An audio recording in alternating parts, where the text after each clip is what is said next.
Sam, we are back in action! I don't recognize that. That's Mike Matusow after his double up against Sean Davis, day 5 of the 10-5. The power of positive thinking. We're right back here, boys and girls. Anyway, welcome to the latest installment of the Two Fish at the Table Poker Podcast. Mm-hmm.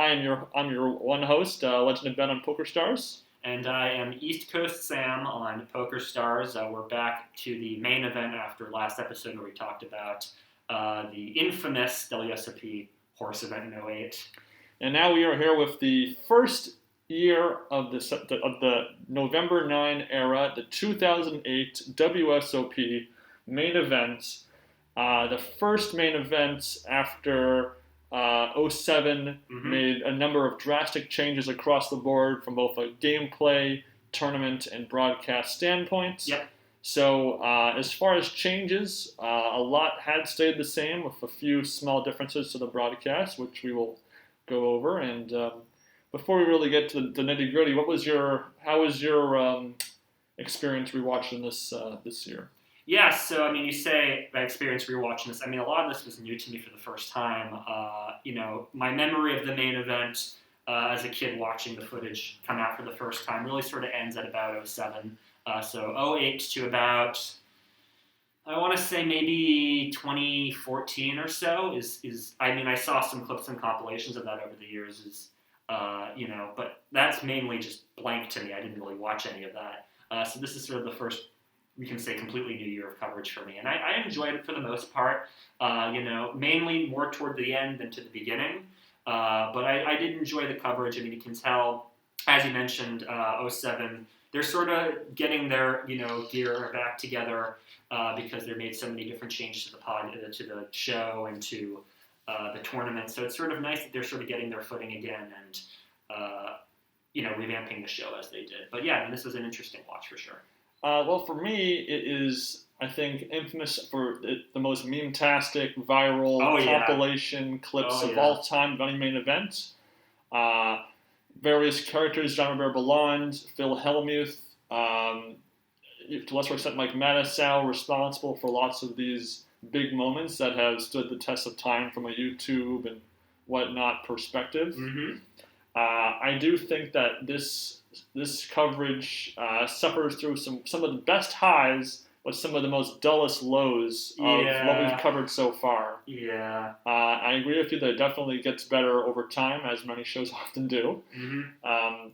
But as we break it down, this is the longest main event in terms of episodes so far. We had 19 episodes and really a double-length final table, so really kind of 20 episodes of content in total, so eclipsing 07 for the longest one so far.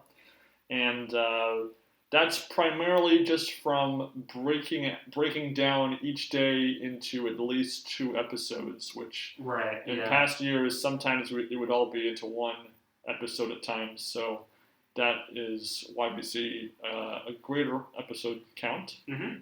But before we get into the episodes, though, I think it's important to cover what makes the 08 main event different from the year prior. Of course, yeah. Number of players, 6,844 players, so that's slightly bigger than 07, but still well below the record-setting 06. Mm-hmm. $9.15 million for first place. If you ask me, much better payout breakdown for the final table. Yeah. We mentioned how we felt that Havad Khan was robbed of money, and here we have 9th place winning a $900K, which is, crazy. I believe, more than 6th or 7th place the year prior, something like that. Yeah, something like that. Yeah, crazy.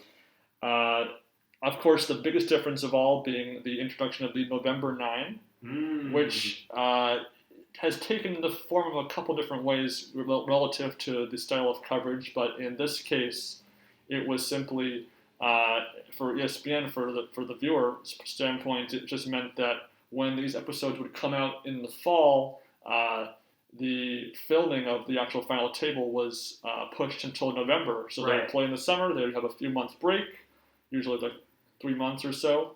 Yeah. Like July to November. So it's just 4 months, I suppose. and play would resume with the final 9, with the ability to kind of advertise and hype up the spectacular, sort of coverage, make it an event of sorts, so to speak. Yeah. Yeah, I mean, they mentioned in previous years how players, like Raymond Romney in South Africa, got a lot of publicity in South Africa. So this gives them more an opportunity to do so.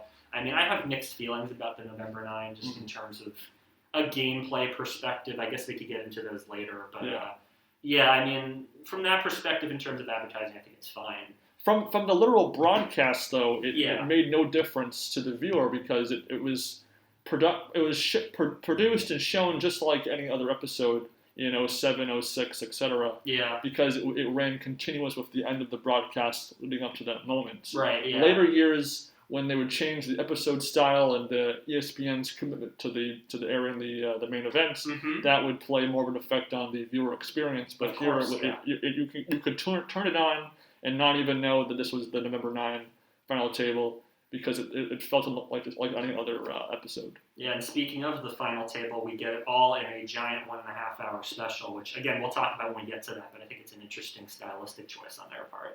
If I recall, though, I think the 07 main event did the same thing. The 07? I thought it was divided into 2 episodes. I don't know if it was it. I think it was all one episode. I don't remember. I mean, it's basically, it's produced the exact same way. Like, there's kind of a halfway point sort of break in the episode for No, it was 2 episodes. Oh, it was okay. Oh, excuse me. But essentially, it functioned the same way from a television point of view. Yeah. Other changes to the main event would include a couple of different chip colors. After the super controversial, similarly colored denomination chips in 07, they would swap them out. The new green 25K chips would replace those sort of peach 25K chips. They would no longer have 50K chips, so those were kind of redundant, really. Yeah. And then new beige 250,000 chips would be introduced, and those would remain in play until 2014, and then the green 25K chips are still used to this day in the main event, as well as several other World Series of Poker tournaments across the event list. And I think for the viewer, the biggest changes were the tournament ticker. Right. That would primarily just be and the poker facts that would primarily just be used for the math of the game, the odds of getting an ace or the odds of being dealt aces or making a flush on the flop or something like that. Which, again, not exactly groundbreaking or all that crazy, and I think pretty forgettable, to be honest. Well, there are the Heads Up with Norman Chad segments, which would replace the nuts in that sort of role in certain episodes, for sure. Yeah. I mean, the tournament ticker we saw in 07, it's really kind of again, barely used in 08. It's just kind of there for kind of filler in a sense. It's not really that important. I mean, it just fills a couple seconds here and there. Yep. And then while the ads, you still have the usual, the main events brought to you by Heroes Entertainment clips. But leading up to the final table, you would have an ad for the November 9. Coming this November, you won't want to miss November 9. Kind of ad. It's the exact same ad in every single episode, which is even more glaring when you realize that these episodes were broadcasted 2 at a time every week. So they were airing the exact same thing twice a week. Yeah, I just skipped through those. No, me too, but it's also put in about the same spot, kind of the 35-minute mark of each episode, more or less. So it's crazy, pretty predictable, to be honest. Yeah. The Planter's Good Instinct moment joins the degree all-in moment, kind of replaces that sort of situation where this could be a player just making a good fold or knowing when to bet their hand for value or something like that. Again, it's if it pays the bills to make the show, okay, but it's more annoying because Lon will name drop it. That's the Planter's Good Instinct moment, and then we'll cut to the Planter's Good Instinct moment is.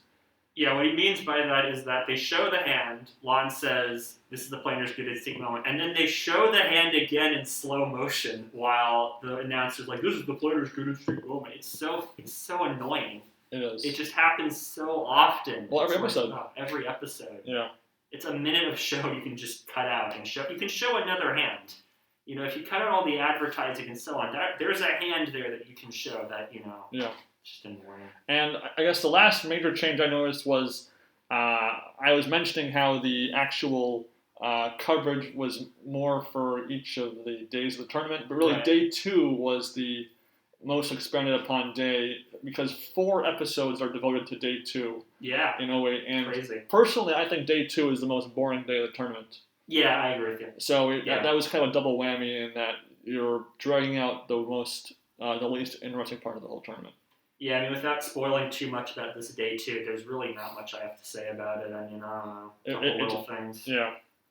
But again, the 08 main event had some of the most viral-tastic moments. Oh, yeah. Viral-tastic hands, viral-tastic characters.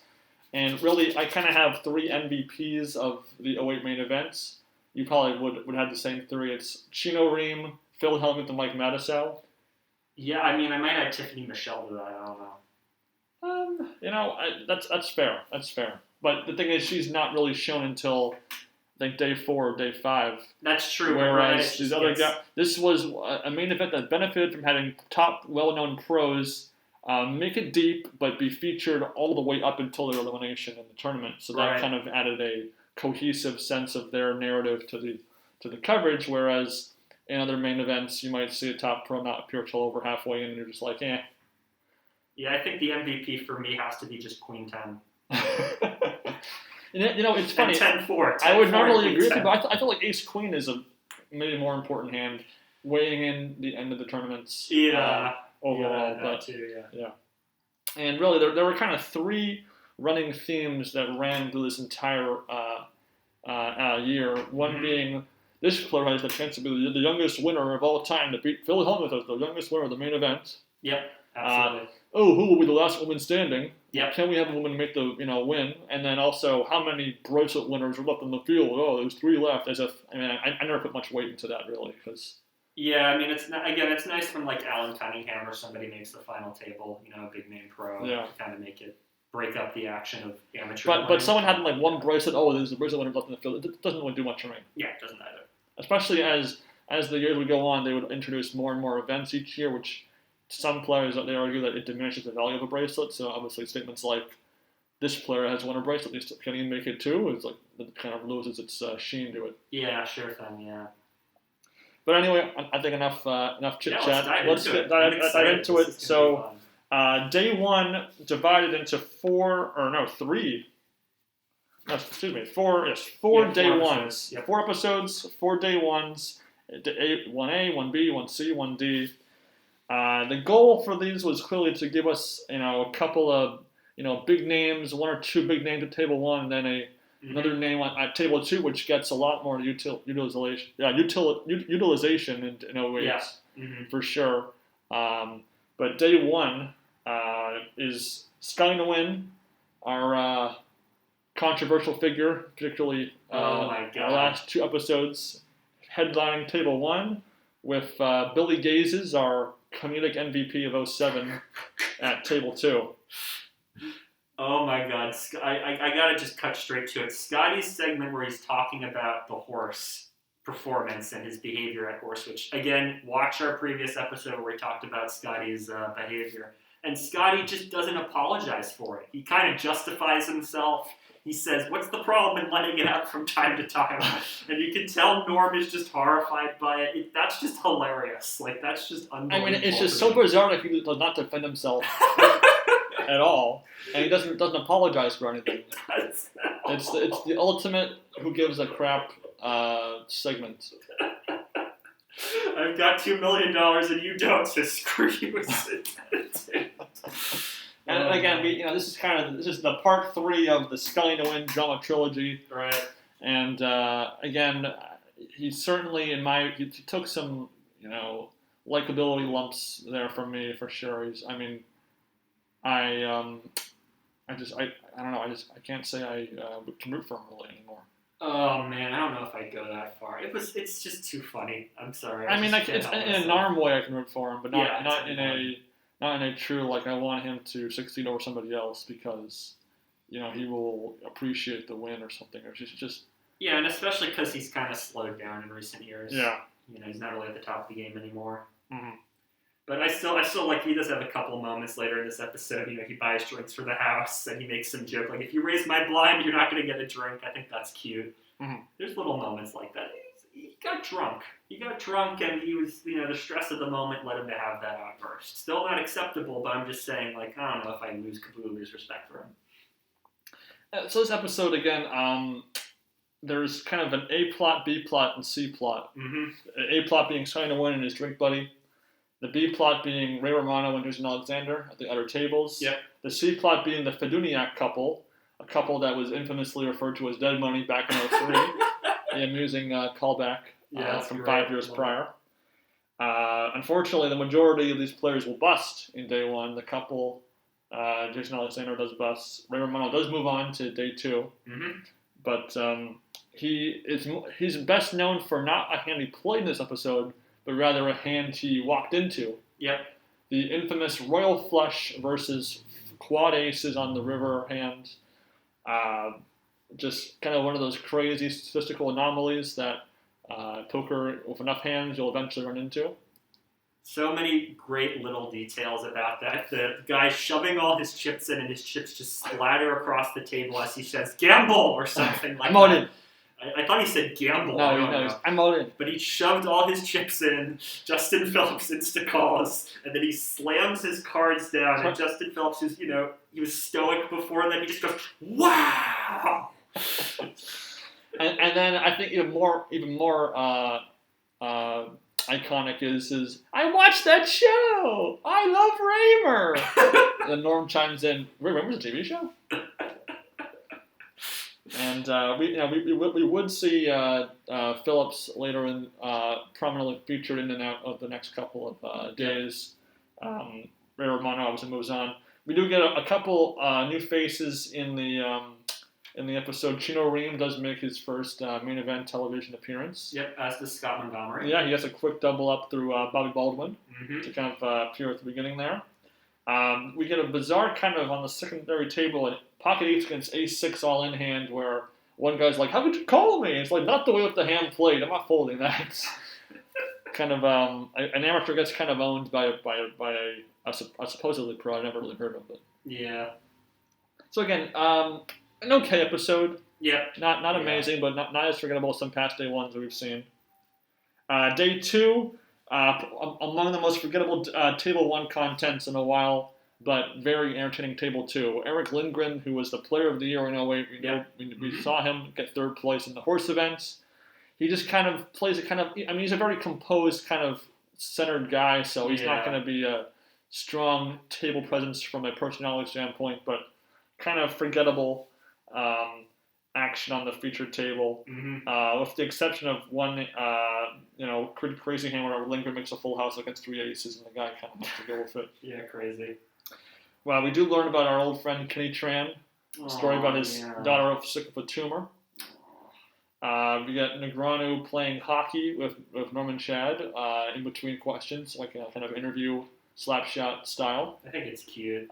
It was fine. Yeah, I think it's all cute. We do kind of revisit the Philip Hilm trying to win situation with Philip Hilm talking about how he was going for the win. He felt that Jerry Yang was kind of doing the same, so he's trying to make his blow up sound a bit less preposterous. And while I can kind of see what he's trying to get at, I don't buy it for a second. Yep. He's just, there's no describing this. It's one of the worst meltdowns on the final table of all time. Yep, I do want to say this. Last episode, I apologized to the final table of the 07 main event. I wish to take back my apology.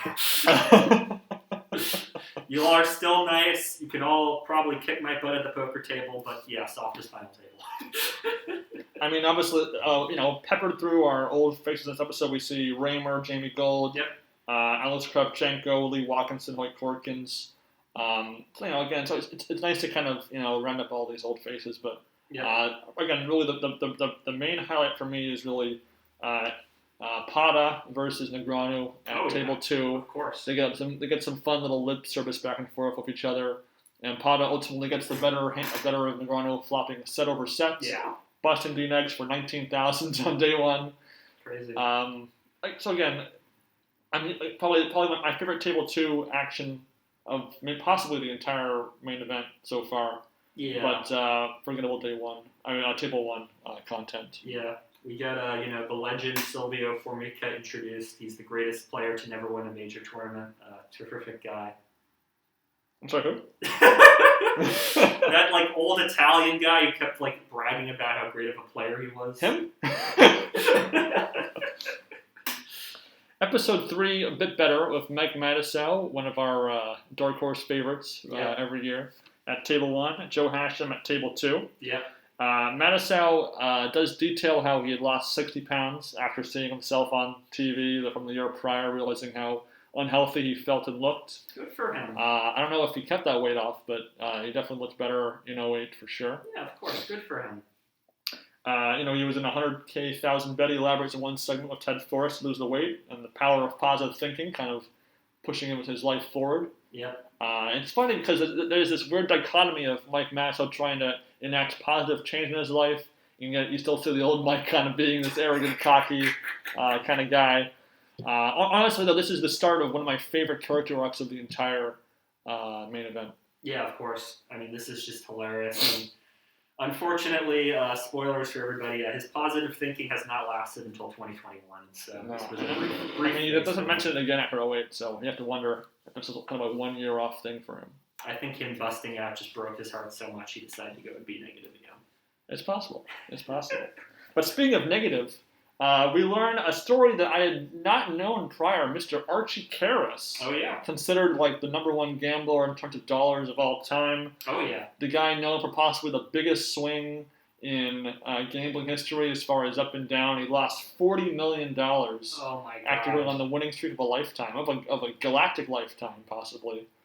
And it's a crazy story that I'm impressed with, just kind of dropped in here like it's no big deal in the middle of Day 1C. I mean, this could have been a whole documentary if you ask me. Yeah, I mean, Karras doesn't really go far, so I can understand why they just want to get that segment out. But yeah, I mean, I was like, what the heck? Oh my God, that whole story. Jeez, I can't even imagine $4 million out of gambling, let alone $40 million. Mm-hmm. Wow. And then on table 2, Joe Hashem, again, we kind of see that some more of that kind of temperous, cocky, arrogant kind of poker self that, I mean, I feel like he's going down the wrong path here. I mean, it just seems like he just can't keep his mouth shut. Yeah. And he's just trying to make himself as unlikable as possible. I mean, I liked him so much in 05, and it's been going downhill from ever since. Yeah, it's like 05, he's Mr. Nice Guy. 06, he's temperamental. 07, he's like, okay, you know what? Last year I was a little too far. I'm going to rein it in. And then 08, he's back to being temperamental again. It's crazy. It's crazy, yeah. Now, to this episode's credit, both the stars, Hashem and Matusow, both survived Day 1. Yep.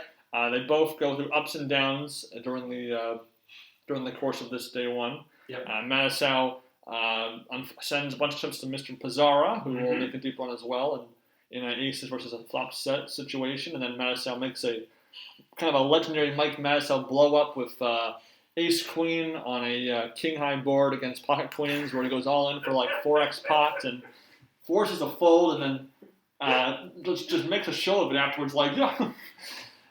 Oh man, Mr. Positive Thinking, right? I mean, I'm not sure if in 2021 if that bluff gets through, but in a way it sure does. Yeah. And then again, I think the first sort of meme-tastic hand of the besides the royal flush hand, but we don't really see that hand unfold, is a full house folds correctly to a better full house. Matusow openly admits there is no way he would have made that fold. Again, it's honestly, I don't blame him for the fold given the table talk that his opponent had. Yeah, of course. That kind of table talk, I think, is a tell in a major way. Yeah. So, but it's still an amazing hand, and the first of really many hands that to this day are popular on YouTube. Yeah, I mean, it's just crazy. I mean, it just makes you speechless. I mean, Norm says he'll move to a Franciscan monastery and become head chef if the guy folds, and then after he folds, he goes, are there even any grocery stores near Franciscan monasteries? That just goes to show just how absolutely impossible that fold is. and how Mike goes from like, all right, you folded his hand, come on, let's get this over with, to being so impressed. It just speaks volumes, both of that. It's just crazy. I mean, it's a pretty good episode. I think it's probably the best of the 3 up till this point. Mm-hmm. As far as day ones, Matusow usually makes day ones pretty exciting when he's given the screen time to do so. Yeah. 7 for that. Day 1D, episode 4, has my boy Phil Hellmuth at table 1 with Mr. Chuck Liddell, at the time an infamous fighter. Was it MMA? Or yeah, he was in the MMA. MMA. He was like a champion in the MMA. We do have the other Phil Ivey, mm-hmm. and Jen Harmon at table 2, although they're never shown in the hand. And they tell us that day 1D is 2,400 players. The final day 1 often being the biggest of the day ones, where a lot of the top pros join on the last day of day 1 to mm-hmm. minimize the time between day 1 and day 2. Yeah, and then this is just such a weird episode. There's so many, like, Phil Locke. Can we just talk about Phil Locke for forever here? He decides to just go dressed as an old man for no reason. Just to, I guess, trick his opponents or something. I don't know. I feel like maybe he was trying to make a new rule for 09. Like, you know what? I'm just going to so crazy they got to make a rule against it the next year. There's no... I mean, this is really the episode of the Phils. Oh, yeah. Of course, Phil Hellmuth does show up late to day 1, as he always does. I wish I knew why. I mean, I know you can late reg the main event, so why not just, like, late reg the main event? So while we were waiting for our glorious hero Hellmuth to show up, Mr. Chuck Liddell is shown in a number of hands, and it is abundantly clear he has no clue what he's doing. Like, we see him playing mediocre cards. Before the first hand of the episode even shown, he's shown doubling up into like 25,000. Right, yeah. He doubles up twice in the first 2 hands and only has 25K to show for it at that point. And then the very next hand we see him that he's all in with, he only has 10K. So there's clearly multiple hands where he was just giving away chips. Doesn't know if a straight beats 3 of a kind. He doesn't know, like... he's talking about his hand to his opponent in front of a tournament official. He's breaking all these rules, and there's this one particular hand where he kind of like puts his head on his hands and kind of like raises his eyebrows like something wrong. It's really funny stuff. It's just so weird. It's like he just woke up in a casino and just decided, all right, I'll just play poker because I'm here. He doesn't even know how to spell poker, Exactly. And then Jerry Yang defends his title in this episode, which again, this is actually a pretty well-rounded episode altogether. Now that I'm talking about it out loud, he talks about how he felt that his final table foes were playing very tight, and that was what fit into his plan of attack. Which, I think is a reasonable idea. I mean, obviously it worked for him in the end, but I think there was clearly a method to his madness, so it wasn't just blindless recklessness. There was some thought put into it. Of course, yeah. So again, Yang gets a bad rap for playing badly and winning, but he was 8th in chips, and he pulled off one of the most impressive wins at the final table from a math perspective. If you're looking into that. I suppose so. Yeah. I still think he's the worst. I know, I agree, but I think that he had a plan and he stuck to it and it worked. He did something right. A broken clock is right twice a day. Yeah, he did something right. I give him that. So Hellmuth only makes his entrance to the feature table 18 minutes into the episode, complete with army uniform and army girls at his sides. Again, kind of another one of not as funny as his crashing a car in 07 entrance, but definitely a spectacle of sorts. And he says, I'm thinking about going to Afghanistan. The troops need to be supported. That hasn't aged at all. No. Hasn't aged at all, yeah. No way. Just weird. And he keeps the military uniform on for a little while, and he just takes it off. Off screen, yeah. It just kind of cuts back. He's back in his regular Phil Hellmuth garb. Yeah, that's funny. A couple of characters. Mr. Donald Hobbs, a person injured in a car accident. Kind of a Make-A-Wish Foundation kind of situation where Moneymaker went out to see him after he learned that he was a favorite player, and he actually paid for him into the main event, which is a nice story. Oh, of course, very nice. He does kind of he outplays, but kind of doesn't outplay Hellmuth in a big hand with a full house. I mean, he wins a couple of bets from Hellmuth, but he bets way too small, and then kind of like awkwardly turns over his hand really slowly. Bit of a slow roll. A bit of a slow roll, even though for him it's probably regular speed. Yeah. Aw. We do see our old friend Havad Khan discussing the Havad Khan rule. Yep, excessive celebration is no bueno at the WSOP anymore. So, oh well. But, Havad Khan, he said he was okay with it. He understood why they made the rule. And it clearly didn't affect his poker play because he makes it a very, very deep run in the main event this year. That's true. He's the last surviving final tableist from his year in this year. But still, it's like, come on, let the guy show some emotion. He would be shown a few times here and there, and his table presence is just totally gone. Like, yeah. He's just staring at the He blends into the background. Chips. That's it. Exactly. That's so boring. A hand that will be cleared by other players in future years of the main event is the infamous Phil Hellmuth versus Duffy. Yep. Flush versus full house hand, where Ivy is a little salty over Duffy's kind of half slow roll stand up routine when he calls an all in on the river with the second or third nut full house. It wasn't quite the nuts. Yeah, something like that. And it wasn't a slow roll. A little bit. I mean, the guy kind of like stands up, stacks his chips, puts it in, and turns his hand immediately over, so that the hand flip reveal wasn't slow roll, but kind of the pre-calling, I guess. And then Ivy gives a great line. I guess we say the world different, we'll look at things differently. Ivy, come on, dude. You're a professional. You know better. You know that he was just nervous. You don't have to get testy with him.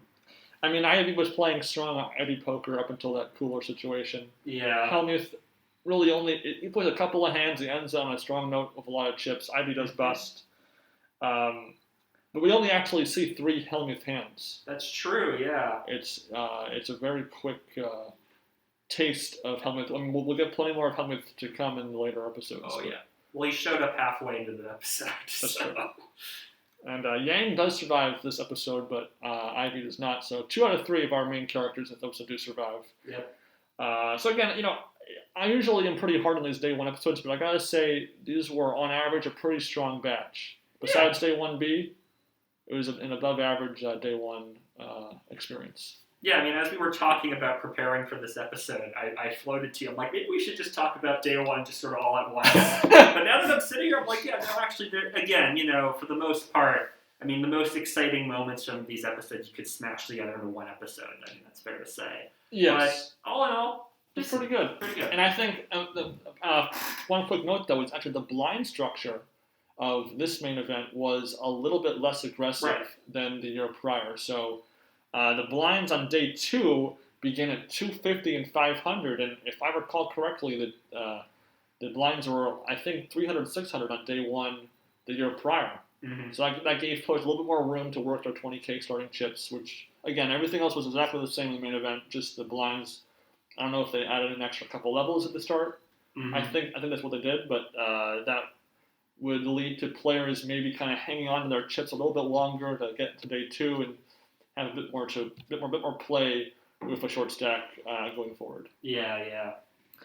But unfortunately, as much as I enjoyed the day 1 episodes, the slog, the day 2 slog, 4 episodes breaking down there were 2 different day 2 groups. Each group would get 2 episodes.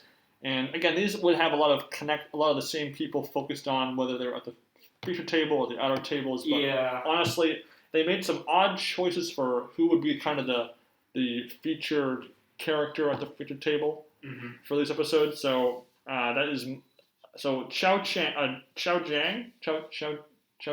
I think that's right. Yeah. How you pronounce it? We got Moneymaker, Connie Gowan, David Einhorn, Gus Hansen, and Johnny Chan would all be collectively our main characters on these. I mean, sorry, not Johnny Chan. Yeah. Maybe I'm missing my notes here.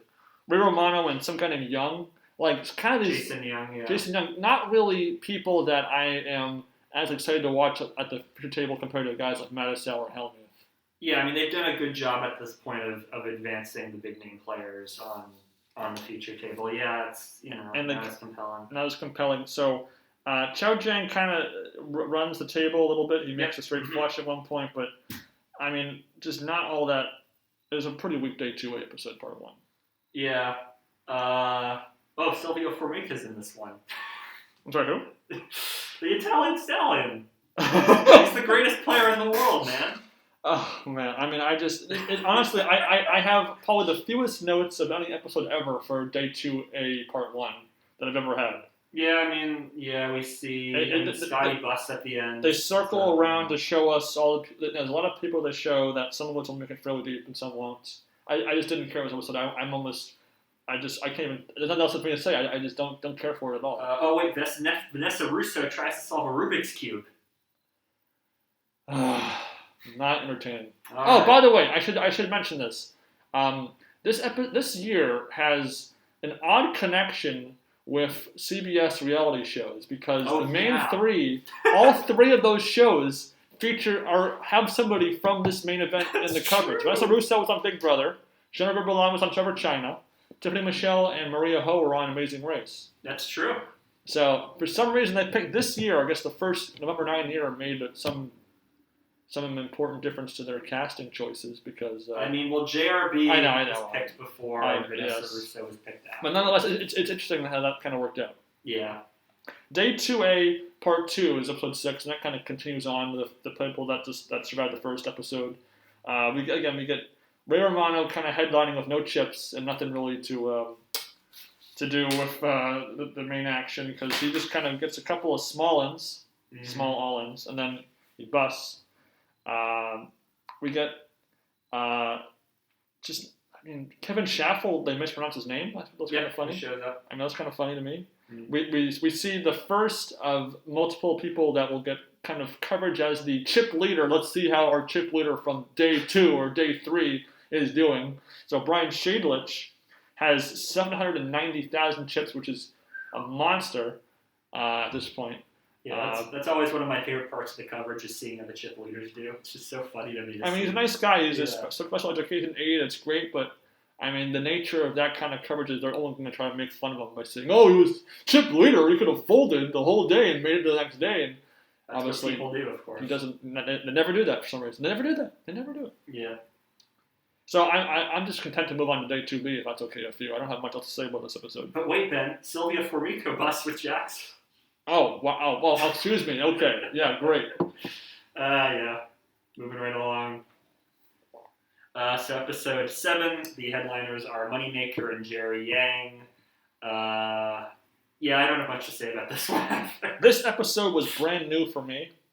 I had seen zero of it prior to watching. I had seen, I think, some of the last couple, but not the whole thing, but some of it. This episode seemed more focused on just giving one hand with every familiar face that our table wasn't actually giving us anything. There was no good table talk. There was no meme-tastic hands. Moneymaker plays pretty good, honestly, until he busts. But really, we see Jack Urey again. But besides that, I don't really have much else to say. Yang busts in this episode. So Michael Carroll, who will be a prominent character going forward, but of course. He's really the only character that really will matter going forward that's introduced in this episode. Yeah, we get Phil Locke talking about his disguise for a little bit. Mm-hmm. He says that he got his left hand made up, even though he's a right-handed person, because he was afraid that he wanted his hand to wobble like an old man. The mind of Phil Locke is just completely unknown to me. He offers money to see somebody else's cards. It's just weird. And then that leads to episode 8, Day 2B, Part 2, where Locke is at table 2 with Michael Carroll. Yep. And Locke, he begins with a decent stack, and he just drips down, loses bit here, loses bit there. He ultimately busts to Michael Carroll, but I think Locke could have folded because if you look closely, was Locke's about to go all in. Carroll has his hands practically over the chips in front of the middle of the table ready to call. I wish he could have noticed that, but it's again another forgettable episode. I literally had 0 notes halfway into this episode. It was that forgettable. Yeah, JRB talks about being on Survivor for a little bit. He replaced Daniel Negreanu, who was offered a slot, but refused because he didn't want to miss the main event. Which is a fair point.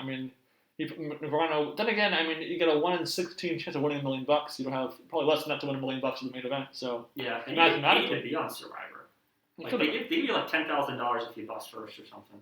Yeah, and not to mention, JRB mentions he wanted to be a jerk and a bully. in poker and Survivor. I thought Negreanu could have, sweet talked his way to a win in Survivor. I mean, he's got the smarts. He knows, relationships because he's a brand in poker. I think he could have done pretty well, and I'm surprised he hasn't played in Survivor since. Yeah, and Survivor China, by the way, if you haven't seen it, is one of the best seasons of Survivor. It's really good. It's a lot of fun. You sarcastic, guys. No, I mean it. Seriously? Yeah, I mean it. I think it's a really great season. I think it's a lot of fun. And not to go off on tangent, but that's the season that killed my interest in the show. Oh, come on, really? I watched the first episode, didn't watch episode 2. You don't think that the winner of that season deserved to win the season? I didn't watch the whole season. You gotta watch the whole season. I had watched every season up until that point. How could you not? I watched the premiere, and I hated it, so I didn't watch the rest of the season. Oh, come on. You hated chicken? Yeah. Oh, come on. Sorry, that's man. Hilarious. Sorry, man. Ah. The only back to poker, Sam. Breaking my heart here. I'm sorry, man. The only hand that really stood out to me was a snapshot of a hand where Hellmuth is in a back and forth raise roar with table mates, where he ultimately shows 4 deuce on a 5-jack 6-5 board, which I had to squint to see the board because it's not often we see Hellmuth kind of play that kind of poker. Yeah. And that makes that moment stand out all the more. Didn't he get the clock called on him too? I think that was a different hand. That was a different hand in terms of like in this episode he got the clock called. But I love Norm's call of the hand 4 deuce squadouche. It's just so good. But besides that hand and some mildly entertaining lock stuff on table 2, it's again a pretty forgettable episode. Yeah, moving right along, I guess. I'll say this, that the day 2 coverage, 3/4 of the episodes were all new to me, basically. Yeah, sure. And I didn't care for any of them. It was more focused on showing any hands that players they wanted to show were in. Didn't care if they were actually entertaining or big pots or bust-out hands, which is a problem for me. Yeah. There has to be a balance between showing players that you want us to see in the hands actually being noteworthy. But things a little bit different with episode 9, day 3, part 1. This is kind of the prelude to the bubble episode. Johnny Chan at table 1, Jean Robert at table 2. Yep. We have 1,308 players left as day 3 begins. And again, day 3 is really when the tournament becomes quote-unquote real, where all the players are in the room at the same time, not divided into groups. It's all, you can kind of, feel the tournament become more real, and it's where things kind of get to the nitty-gritty. Yeah, I mean, we've talked about this before, but there's just so much natural pathos in day 3 coverage, getting down to the bubble. I just love it. The drama that's just built into it. Mm-hmm. This is really where players build their stacks and become sort of forces to reckon with as they move on in the tournament. Important to note that actually Brian Shalich was still the chip leader at this point. He had over 300,000 more chips than second place. So again, the blinds being 800, 1,600 at the start of day 3. Keep in mind, this was a level in the middle of day 2 of the year prior. So that tells you how different the blind structure was. And with that big a lead, you could literally just fold for the whole day and still have a healthy stack and be in contention to make a deep run. Yeah, and be in the money. Absolutely. Yeah. Johnny Chan, we do learn a little bit. He explains the origin of his nickname, the Orient Express. Mm-hmm. Again, I think it's just little things that are always kind of fun to hear. He knocked everyone out in an hour. Worthy of the name. Exactly. Hellmuth says it, one of my favorite, he talks to his wife all the time in the main event. He says, honey, it dealt me ace-king against aces, and I folded it right away. I didn't know you were right, Phil. He showed me aces. He just can't help himself from bragging about that sort of thing. And Norm just pretends as though he's talking to him, which is great. Honey, yes, dear. So, speaking of Norm, though, we have a very forgettable nuts segment where he goes bowling with Johnny Chan.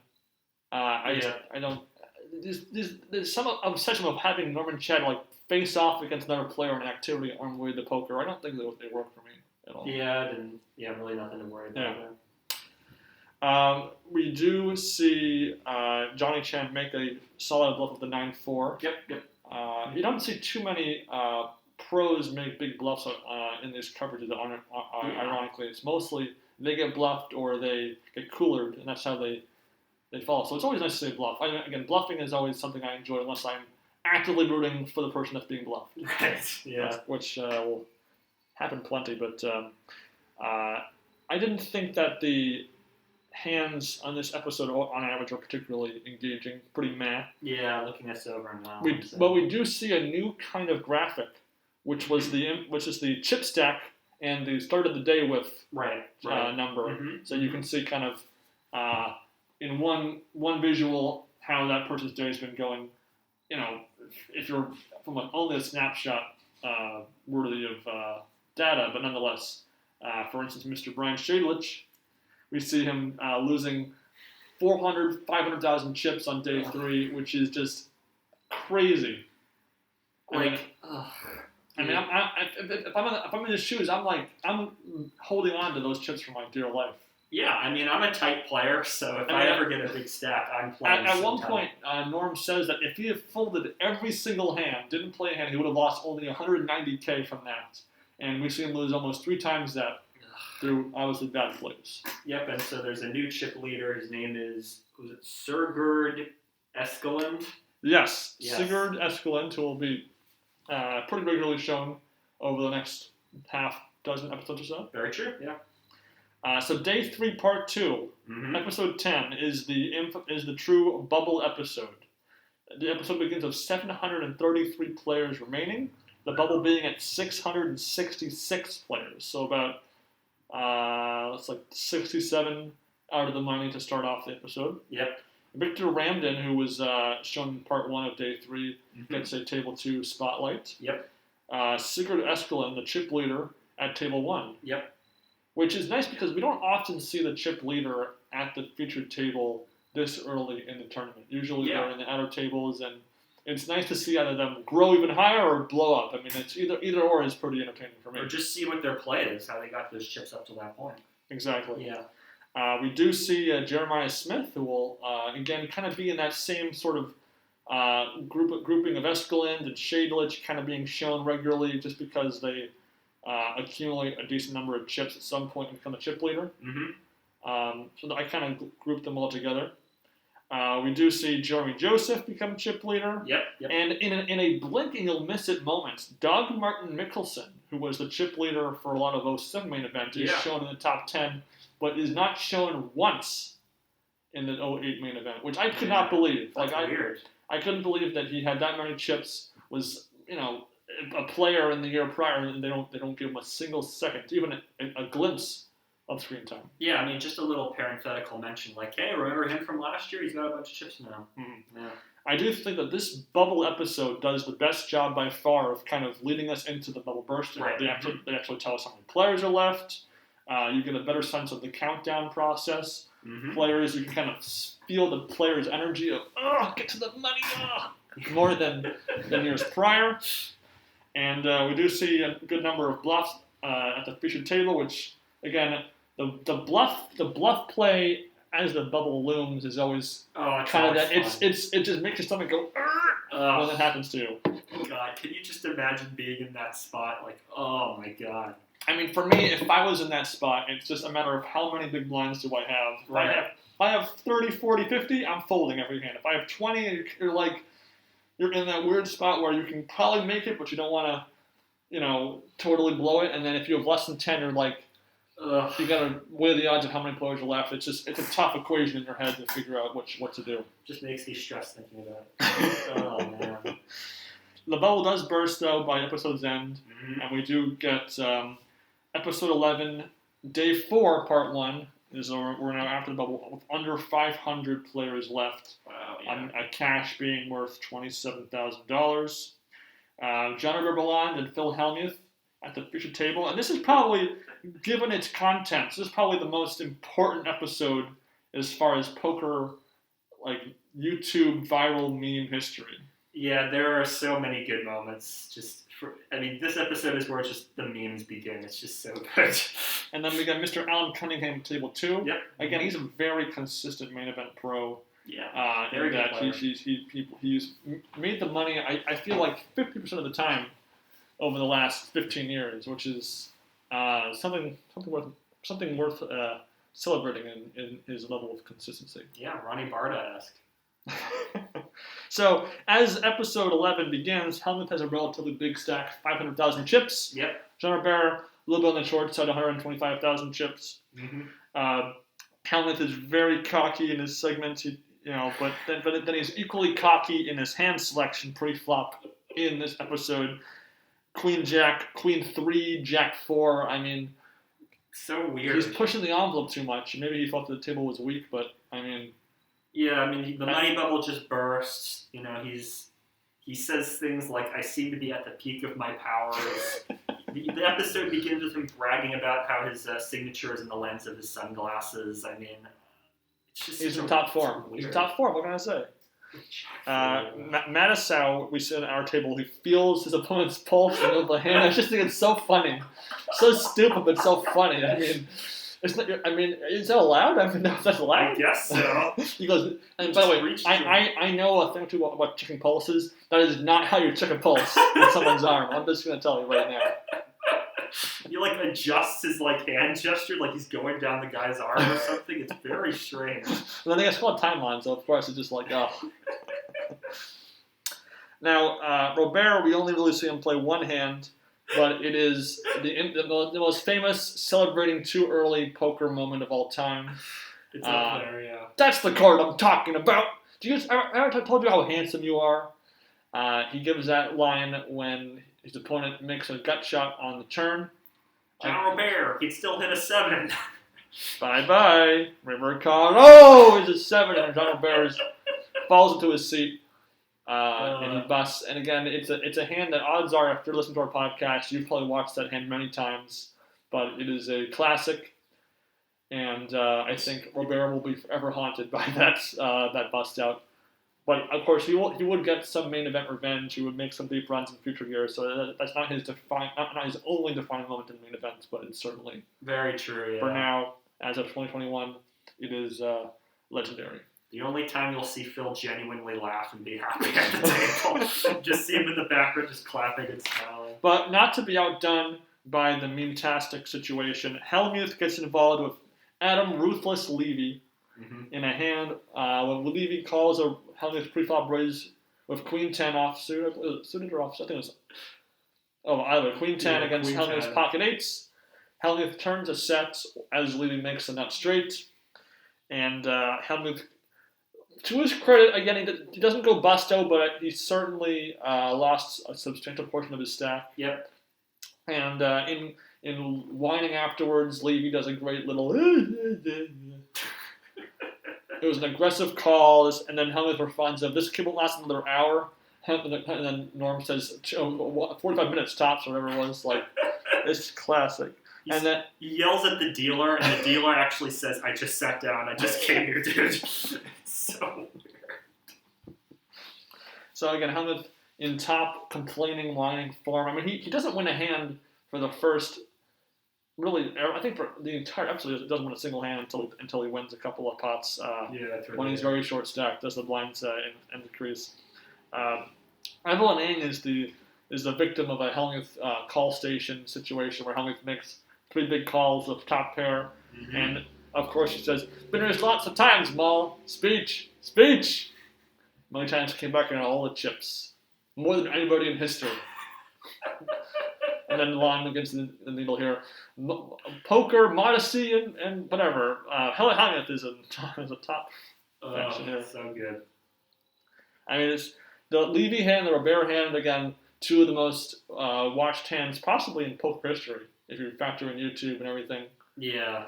It's in the Levy hand's in every single Hellmuth compilation I've ever seen. For good reason. We do see Mr. Brennan Cant too in this episode as well, but I mean, this episode is dominated by those 2 hands for me. It's just it's a classic, and I think enough has been said about those hands. I think we can move on. Yeah, let's move on. Because day 4, part 2, we do get Victor Random and Michael Carroll at table 1 of Jeremiah Smith at table 2. It's a pretty low-key episode in general. Yeah, I think. The episode does conclude with under 200 players left. We learned about Mr. Beckman, who had won 8 main event seats in online tournaments, but he cashed in 7. Was he only needs to really have 1 of them, which is kind of amusing. But Hellmuth is in the outer tables. He's kind of the star of this episode, if you ask me. From the outer tables, kind of the C plot, but really to me, he's always the A plot. Right, of course, yeah. He avoids going broke to Adam Levy once again with Jacks against Ace King by folding on the flop. But he has this habit, he'll literally crush his chip stack in anger. And as it gets smaller, it just gets to be more of a sadder sight when he does that. But it's just unreal how Hellmuth just cannot control himself on his chips. Leave the poor chips alone, man. Yeah, it's just crazy. It's just weird. Michael Carroll kind of gets a spotlight, calling himself the best player no one knows. And honestly, I haven't heard his name once since 08, so clearly no one knows him still. Yeah. Even after his deep run on this one. Tiffany Michelle busts Havad Khan. I cannot say how frustrated I was to see that. I did not know that that's what happened to Khan. Yeah. Granted, Michelle will give us plenty of funny moments going forward, but I just can't believe that had to be Havad Khan. What did he ever do to you, man? We get a relatively weak sauce nut segment about poker nicknames. I don't know if you enjoyed that at all. I didn't really enjoy it. And then Thomas Keller. Oh yeah. He talks about how he lost 200 pounds from gastric bypass surgery after his 04 bracelet, which unfortunately I think he's gained most of that weight back since then. I've seen pictures of him. Oh, that's a shame. So it's unfortunate because we live in the world of my 600-pound life and shows like that highlight weight loss surgery and whatnot. So it's too bad to say that's another failure story in the medical world. But he looks unrecognizable. I agree. Him and the fat I agree, but it didn't last. Yeah, it's a shame. Yeah, I don't really have much to say about this episode, all things considered. But But episode 13, day 5, this is really where the going gets really good. This is a really strong last third of the coverage. Chino Rheem and Mike Matusow at our feature table. We get Michael Carroll, Alan Cunningham, and Tiffany Michelle at table 2. And we get table mates Brandon Cantu and Phil Hellmuth at our table. So this, honestly, I mean, every hand in this episode and the next one is iconic to me. Yeah, there's some good stuff here. I mean, it does get off to a creepy start though with all of Norm's constant comments about Kara Scott. Yeah. Calling her Kara Scott Chad. I mean, knowing their future working relationship, it's just really awkward. Weird. Ugh. I wonder how they reconcile those kind of creepy comments going forward when she would join the broadcast. Yeah, I mean they've been treating women just creepily through the coverage over the years. It's just just gross. I don't like it. Matusow, a running theme in Matusow is that he folds he plays tight, but he says he's pretty card dirty. He folds a lot. Yeah. So when he goes all in, it really is supposed to mean something. So he doubles up on the first hand of this episode. He refers to the cards having brains and referring to his power of positive thinking. Cards have minds, and they come with power of positive thinking. Hellmuth crushes a stack again against Cantu on the outer tables. Of course that's not good, Phil. We do get Dragomir's most iconic use of the numbers 10 and 4 together in the history of math and of numbers in poker of all time. He bluffs Chino with 10-4. Chino folds Ace King, which I can't believe Chino did that. I don't know how it's possible. Crazy. We get Dragomir getting angry quads against Chino Rheem. Again, every hand in this episode is just so fun to rewatch and just quote or whatever. It's a classic. So weird. He slams his cards down. He's kind of an awkward guy. What can I say? I mean, we learned about it a little bit. He's from Romania. He didn't want to join this selling business. He wanted to do cards, and for this particular year of his life, it worked out for him. Yeah. Tiffany Michelle hits a 2-outer with just the most idiotic facial expression afterwards. Sorry, Tiffany, but that was not your best snapshot moment. Mm-hmm. And then when after Dragomir's win with the quads against Chino Rheem, he says, "That must be the 10-4," and then of course and then Matusow chimes in, "I didn't have to deal with it." And Rheem says the same thing. He's like, "Oh yeah, I assure you." Because Matusow and Rheem are talking to each other through the entire tournament. Matusow and they're giving each other advice. Yeah. And Matusow, after what happened with that hand in your quads, Matusow's you could have gotten away with that on the turn. I don't know about the turn, but definitely the river for sure. Yeah, I mean, I guess I mean, I guess Post-mortem. that's allowed. It's a poker post-mortem. Yeah, Tough. I mean, it's just weird to give each other advice in the middle of the tournament like that. Yeah. Hellmuth gets tested again when someone slow rolls him, supposedly. Yeah. But then he later folds a monster draw hand. Yep. He folds an open-ended straight draw with a flush draw, which I guess was against a set because, I mean, Yeah. and that's the only thing that you can really fold that hand against. Yeah. We learned about Chino Rheem in a segment. He talks about how he played at final tables poorly, and he was trying to redeem himself for this bad play. Mm-hmm. We learned about Tiffany Michelle. Her path, she was a actress, went into poker reporting, and then was the host on PokerNews.com, Mm-hmm. and that kind of got her into the game because you know what, if you're going to report on it, you might as well play it. Right, exactly. And then we do see Darius Suharto in this episode for the first time. He'll make the final table. We do see, really, I mean, this is really the beginning of Chino's narrative. He's a very volatile, it's like a volcano. You know, sometimes the chips will spew out of the top of the volcano. Sometimes he'll accumulate. He goes up and down. He begins with a monster stack on day 5 and loses a lot. And then... he loses a lot with the angry quads, and this guy Davis gives him a lot of trouble through much of the second half of the episode. And right at the end, when Rheem seems like he's going to bust to Davis, he gets lucky and he He's a two-outer. Crazy. I mean, Rheem, he just so open the table. He says, "I don't know what you got. I played that so bad." Just calls. I mean, he'll do whatever he thinks is right in the moment, even if it's just a disaster on paper. He's singing, "Spewing my chips away, spewing my chips away." You know, it's weird going into this. I thought that Rheem had like a villain's edit or a bad edit. Like I just remembered that from seeing the coverage on television, but I don't know. He seems pretty humble and affable of a guy. I don't think he really does anything out of line in terms of behavior during this. I totally agree. Except for a little bit later with Joe Bishop, I think he called about that. How does he call off 2 sixes? That's a little, but I don't know. So part 1 of day 5 ends with 145 players left. Yep. And for the first time, we have the exact same 2 tables in the next episode. In the same day. The big fun detail here is that Hellmuth will join the picture table at the very end of the day. Unfortunately, it would have been great to have had a bit more of Hellmuth with Matusow and Chino and Dragomir, but man, he does nothing when he gets to the feature table in this episode. I know he just sits there and he folds until the day ends. Yeah, I know, right? So Chino, he plays some big hands against Fee Win and versus Crow, and he's a fun player to watch. He's capable of making big folds, of making big bluffs, big calls. His play is very entertaining. Yeah, absolutely. Michael Carroll, don't try to bluff the black guy, as he rivers his female foe in the river. I mean, he's so cocky. I mean, he's the cockiest player in this coverage, besides Hellmuth. We do get the nuts segment focusing on a woman at the table. Mm-hmm.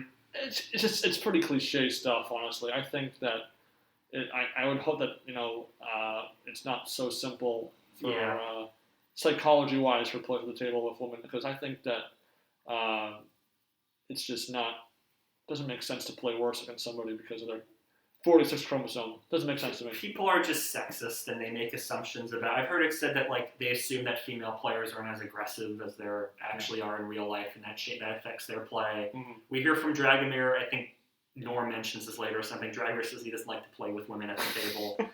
You can also just kind of see like everyone's talking to Kara Scott in between hands. Like Dragomir's leaning over and talking to her. I mean, this will happen with her. This will happen with Kelly Minkin years later. It happens quite a bit, and it's just so transparent. I mean, people are just they just behave differently around women at the table. It's just odd to see. But women behaving around women, on the other hand, we see Tiffany Michelle eager as a fox to be the last woman standing. She's so excited to see someone bust that she forgets all about Lisa Parsons still being alive. That's and just not so quite funny. being, I'm mean, I'm surprised she puts that much value into it, but I guess it matters to her. Yeah, I mean, I don't know, your life. Yeah, and then Paul Sneed and Phil Hellmuth have a fun conversation in this episode where Sneed tells Hellmuth, I bluffed you one time and I knocked you out, remember that? And then Hellmuth is just trying to get information. But they just told me that you bluffed me. Matusow has his famous 10-5 shove that I referred to earlier. Yep. And again, he basically folds every single hand this entire day 5, except for those 2 double ups he had in 3 spots. And again, the power of positive thinking, I guess, works some 2 all-ins on day 5 for you. But 10-5. But he found his balls, though. I saw the 10-5, boys and girls. I found the 10-5, boys and girls. A couple of faces that pop up in this episode. We do see David Benefield, who will be a future November Niner. Yep. We do see Mr. Dennis Phillips. Yep, very true. Dean Hamrick. Kelly Kim. Yep. And then a chip leader, Mr. Ketteringham, who gets a 5.7 million chips, which is just crazy at this point in the tournament. The blinds topped off at 12 to 24,000 at that point. Pretty wild. While they do do a pretty good job of counting down how many players are left, there's a pretty drastic jump from final 100 to the final 80. Very true. Yeah. Although to get to the final 100, we get probably the most amusing elimination hand of all time for me. Yes. Mr. Podell against Tilly Michelle, who Michelle calls off an all-in with ace-deuce suited against Podell's pocket tens. An ace comes on the flop. Podell collapses to his feet. All of a sudden, one of the last 2 tens hits the turn. He's like, "Woo! No diamond. 4 of clubs. 4 of clubs. Don't do it." Which, of course, I think of The Office of Creed on the Halloween episode, season 2. Yes. And then, all of a sudden, diamond. Oh, God! Michelle, it's hilarious. It's just so funny. The don't do it. Don't do it. Do it. It's just so funny. But in an effort to get to the infamous Hellmuth-Dragomir hand, they drop down to the final 80. Dragomir, for some reason, calls a large 3-bet by Hellmuth with 10-4 against Hellmuth's ace-king. The flop somehow comes 10 high. I don't know how. Dragomir runs this good. Positive dud, I guess so. And he forces a fold from Hellmuth. And if you look at the numbers here, and Hellmuth had about 1 million in chips when that hand began. He put in about 255,000 pre-flop, so that was about a quarter of his stack gone in that last. I think it was the penultimate hand of day 5. Yeah, it was something like that. But the post-hand idiot name-calling fest that would come is, again, considered one of the most memorable hands in poker history. Well, he calls him an idiot while he still has his cards. This idiot guy over here. As Matusow laughs when Hellmuth says it the first time. But Hellmuth calls him an idiot like 8 times or something? Something like that. And then Matusow does, tell Hellmuth he's way out of line. And I'm not quite sure where Hellmuth's head is at. Like, does he think that Matusow is wrong in there? Or does it just can't control himself? He says, buddy, as if he's about to say he's something. trying to smooth it over with the buddy. Yeah, and Matusow just goes, "I'm sure I'll win, Phil." And keep in mind, before, when Phil came to the table, it's really funny because, Matusow's, I think, fiddling with the chips or something. Phil comes over, he, kind of turns and looks up, sees it's Phil, and then starts, running around the room, finally, there's a god! It goes from that to Matusow just completely stoked, saying, "You're way out of line," just goes to show. But, I mean, as much as this is amazing, I just can't believe they broke this table for day 6. I know, right? We get to see 2 hands, basically, with Hellmuth at the table, and we don't get to watch the this table. It was comedic poker gold. I know, and they robbed us of that for day 6. Yeah, it's unfortunate. But again, this is just kind of an episode that continues the narrative of Chino, Matusow, and Hellmuth. Right. Yep. 3 guys. Again, my MVPs all together in this episode. They're all gonna progress into day 6 and going forward. Yep. Episode 15 is day 6, part 1. Phil Hellmuth at our featured table. And then we see a couple other players, Thomas Keller, Ketteringham, and Sean Davis at table 2. Although really, this is really a Phil Hellmuth driven episode for sure. Oh, of course, yeah. Hellmuth had gotten a penalty from his tirade against Dragomir at the end of day 5. He spoke to Jack Effel, and somehow, some way, he got that penalty overturned, and so he got to play without a 1-round penalty, which would have been about 11% of his stack would have been blinded off had he not missed and you miss the first 9 hands. You say one F-bomb, you get a penalty, but you can call a player an idiot 20 times. As long as you apologize afterwards, it's okay. Yeah, and his apology was just so lame. I know, right?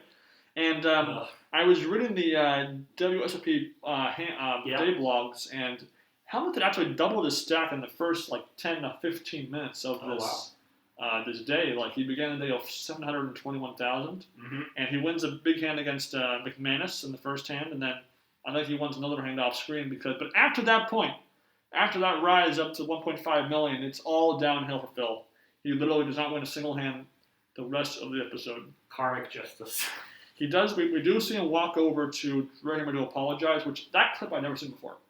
I've seen in many Phil Hellmuth main event compilations all of these hands. Oh, of course. But not the in-between.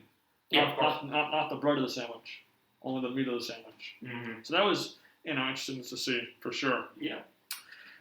Tiffany Michelle does finally become the last woman standing in this episode. She's a little too happy, I think, to be the last woman standing. You'd think she'd want to... Yeah, she gets up out of her seat to go and watch the action of the other woman busting, which is just weird. Yeah. Brendan Cantu does win a couple big hands in this episode, including busting David Raptor Benefield. Yep. A huge hand goes to Mr. Gert Anderson, who hits 7 million, which is, again, crazy amount. 3 times the stack that Kelly Kim would have for the final table. Which is crazy amount. We do see Hellmuth cursed again by the Queen 10 against Alan Kennedy, where he makes 2 pair on the river against a Queen 10 straight. Something like that. And Hellmuth walks over to his wife and complains basically about this play. And even in spite of that loss, he still has 1 million chips, which is again more than he'll have 10 minutes later. But nonetheless, But of all the bad plays Hellmuth makes this episode, the one that just bugs me the most is that awful pocket 3 hand against Kelly Kim. Yeah. I don't understand what the heck he was thinking, why he was calling. I mean, Kelly Kim puts Phil on 8s, and even then I don't think 8s should be playing that hand like that either. Crazy. It's unbelievable, and it's just... He's cursed by the ace queen. He is cursed by the ace queen, yes. Crazy. We do learn a bit about Mr. Kelly Kim, who we saw briefly in 05 against Brad Kondracki. Yep. He talks about his mom's death. And from this, I think, reading between the details of the story, it sounded like she was hesitant to go to see a doctor for help, and that was partially responsible for what led to her passing, I think. I don't know about that. I haven't done any research. I think what he said was she was hesitant to get help for or something. And something like that. Yeah. Matusow we see it's at 3.4 million chips. Yep. And which is a healthy stack at this point, but it does seem like he just doesn't drink a chip the rest of this tournament. Yeah. He just drips away until for the rest of day 6. Yeah, it's a shame we can't capitalize on it. I mean, he does win a fun hand of pocket jacks against Ace King. He flops full house. Did I tell you? They can't beat me! They can, buddy. Can you feel it? But, my biggest beef with this episode is that it didn't feel like the chip counts for Hellmuth's stack was ever accurate. Yeah. I just think that if I cross-reference with the blogs on WSOP.com, it didn't seem like it was maintaining the right numbers at all times. Yeah, that is weird, huh? So, but as Hellmuth falls, we'd see Cantu and Rheem rise. Yep. They both accumulate a lot of chips. But from what it did seem like at this point in day 6, there was a pretty fast rush of eliminations because Hellmuth somehow gets 45th place when he just goes on this nosedive.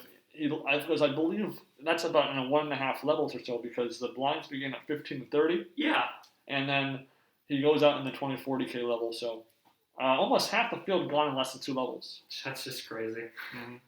And ironically, Hellmuth outlasts most of his past nemesises, right? With the exception of Ross Cam, who busts him, and Dregner, who lasts into the next episode. Yep.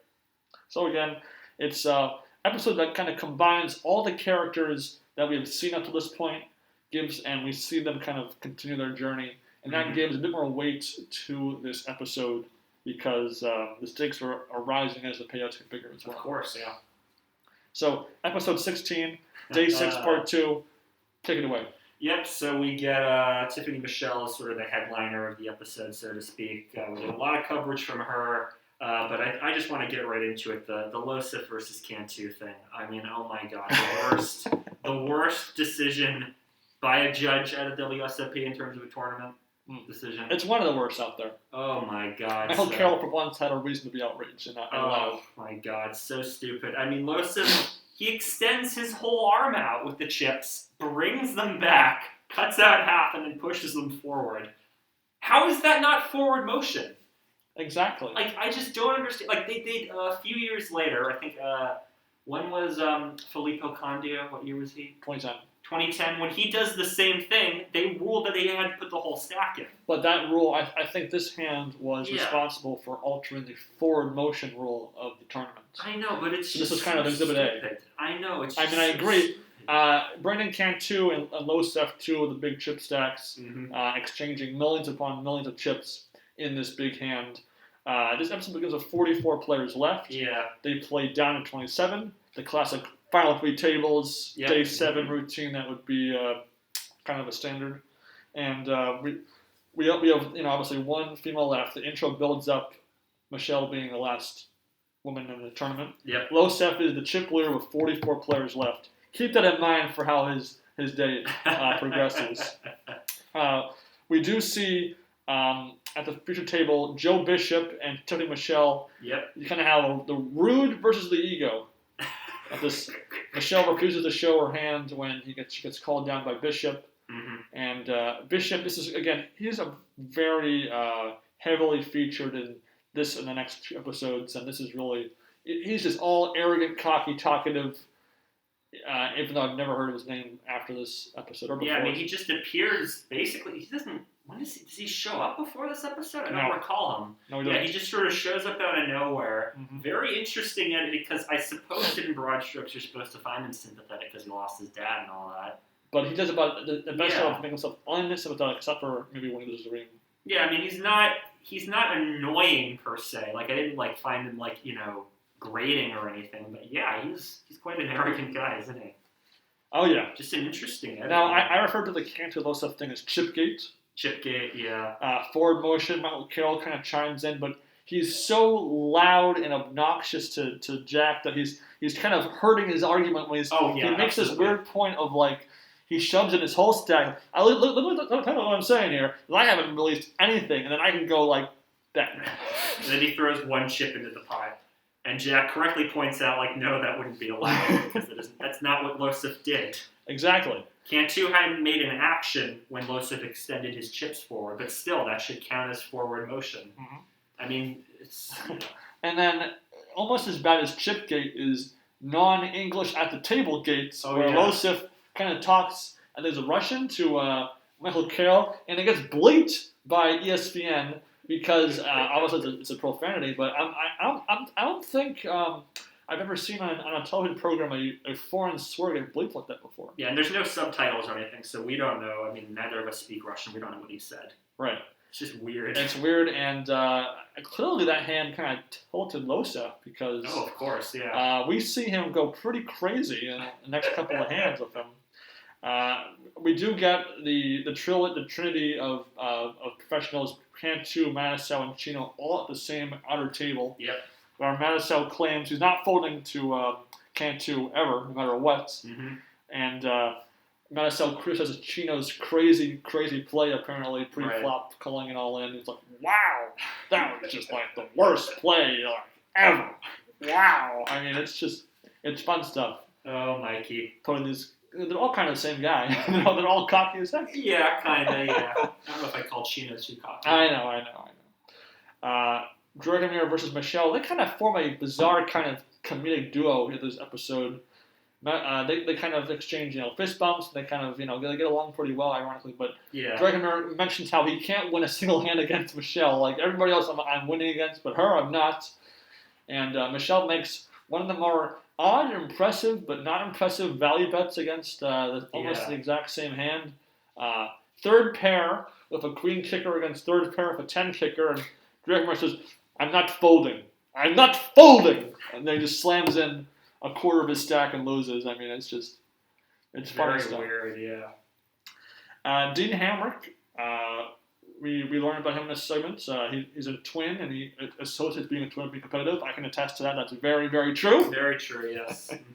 It's not too in-depth with a segment, but nonetheless, it gives a little flavor to him. Yeah, and he has some sort of disability, physical disability, so sort of poker was better for him than playing sports. That was interesting. Yeah. Yeah.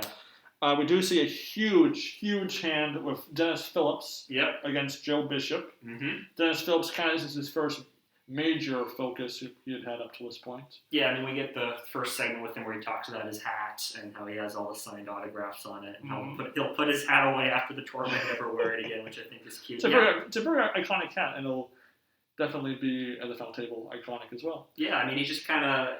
I think he's been in the coverage before, but this is really where he yes, his first hand focus. A lot, big absolutely. Rush. Yeah, big rush. And Bishop, we see his habit of talking out loud during a hand, his thought process, which is odd because he doesn't really seem to do it much to get a reaction out of the opponent, so why say it out loud?